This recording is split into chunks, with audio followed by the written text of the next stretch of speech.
the other candidates. We are delighted Mr. Trump is here. Please join me in welcoming him. Thank you very much.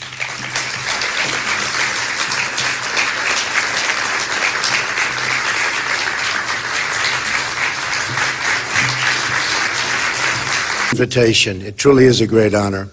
I'd like to talk today about how to develop a new foreign policy direction for our country. One that replaces randomness with purpose, ideology with strategy, and chaos with peace. It's time to shake the rust off America's foreign policy. It's time to invite new voices and new visions into the fold, something we have to do. The interests of the American people and American security above all else has to be first, has to be. That will be the foundation of every single decision that I will make. But to chart our path forward, we must first briefly take a look back. We have a lot to be proud of. In the 1940s, we saved the world. The greatest generation beat back the Nazis and Japanese imperialists. The Cold War, it lasted for decades, but guess what? We won, and we won big. Tear down this wall. History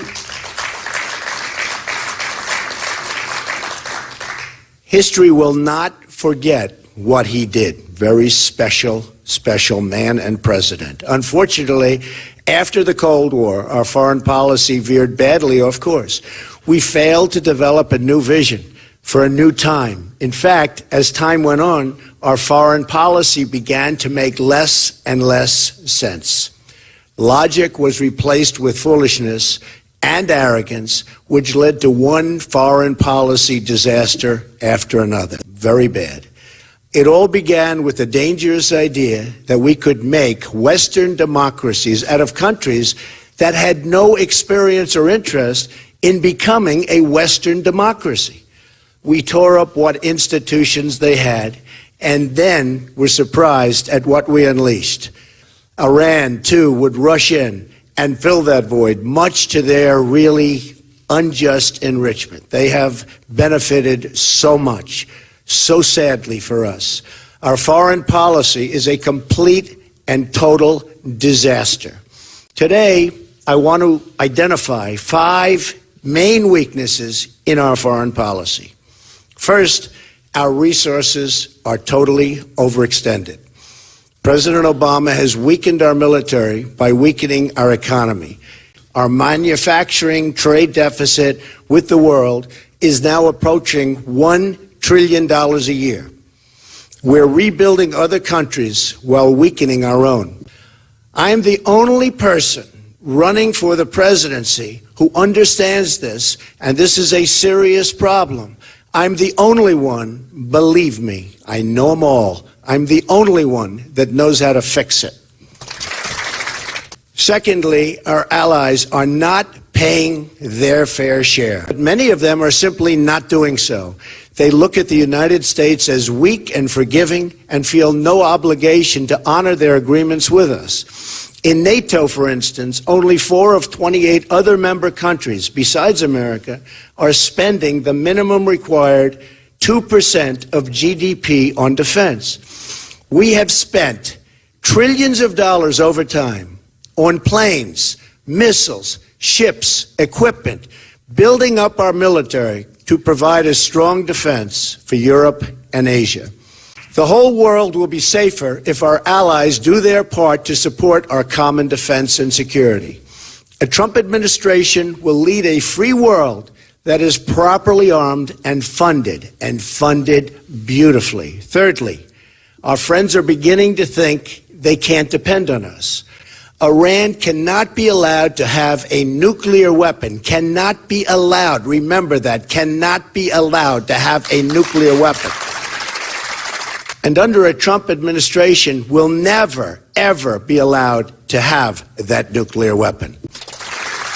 All of this without even mentioning the humiliation of the United States with Iran's treatment of our 10 captured sailors. So vividly, I remember that day. In negotiation, you must be willing to walk.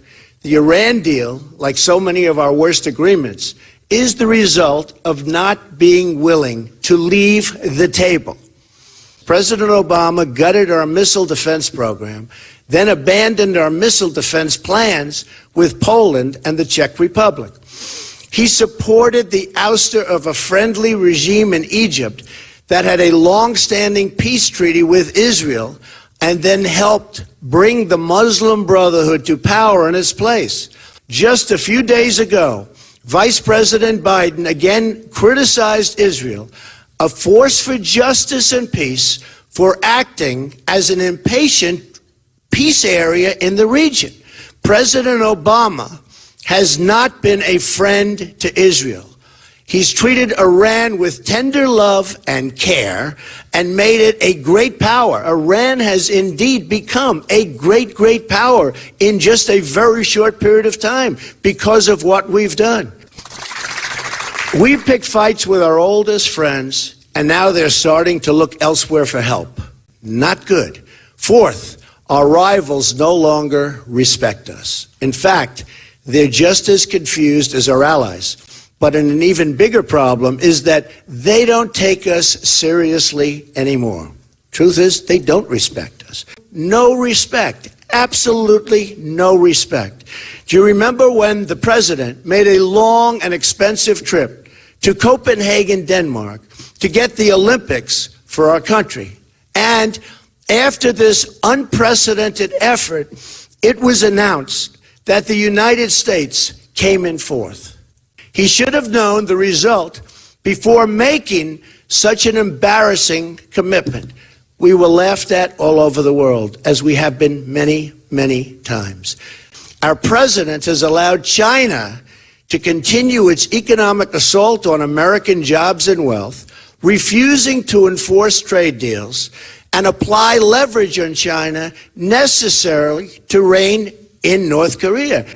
He has even allowed China to steal government secrets with cyber attacks and engage in industrial espionage against the United States and its companies. We've let our rivals and challengers think they can get away with anything, and they do. If President Obama's goal had been to weaken America, he could not have done a better job.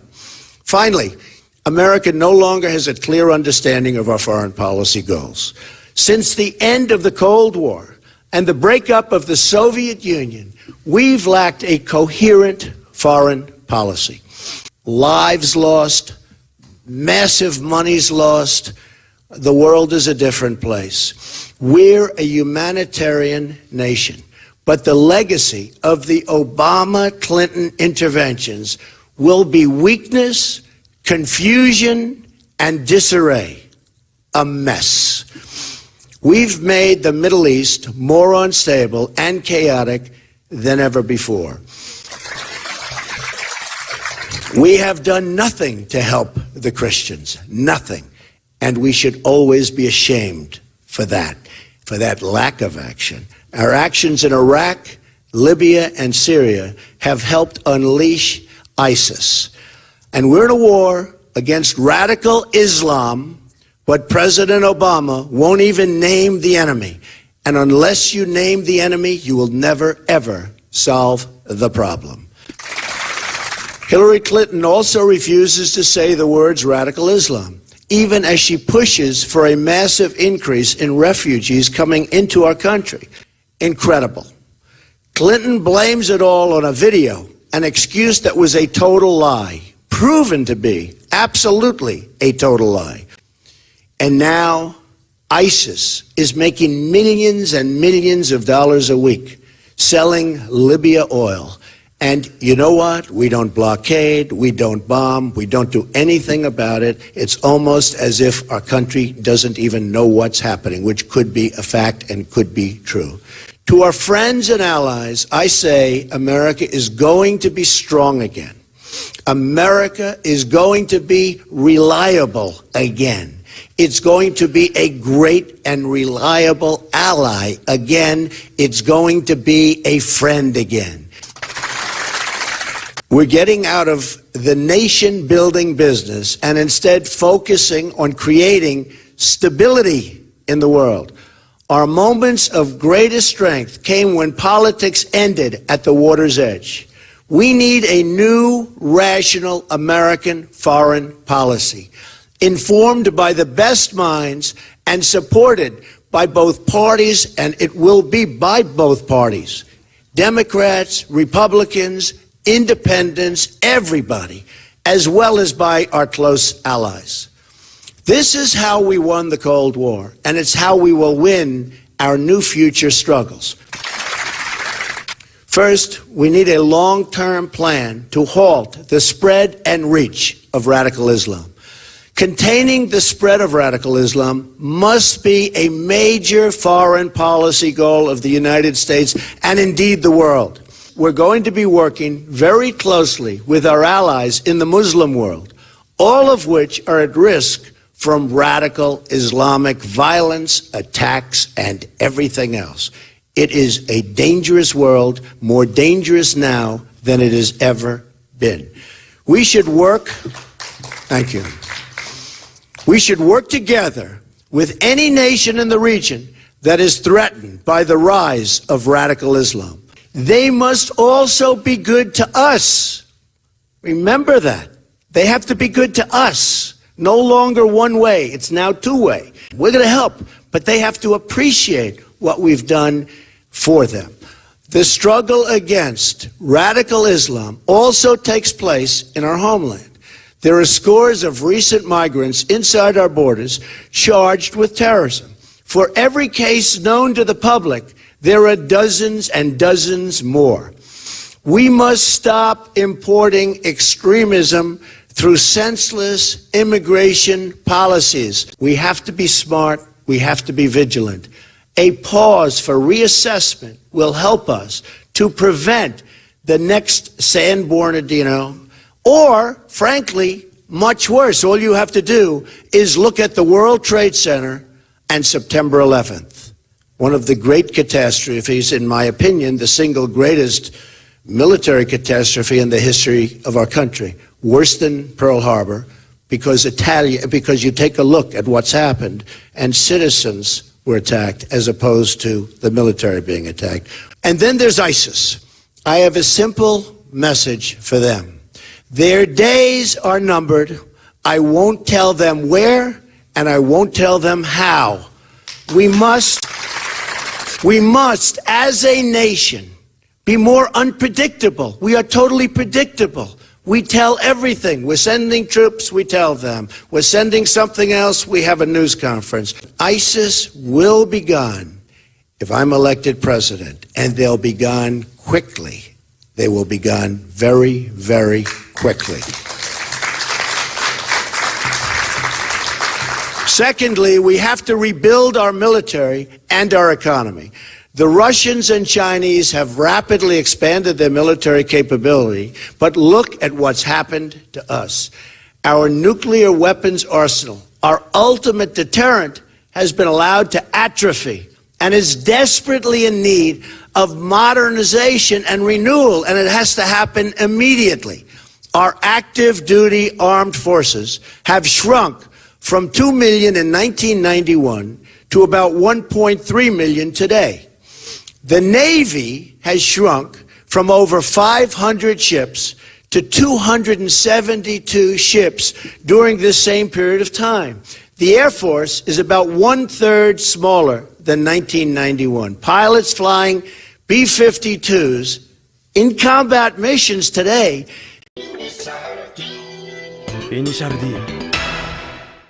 2, 1.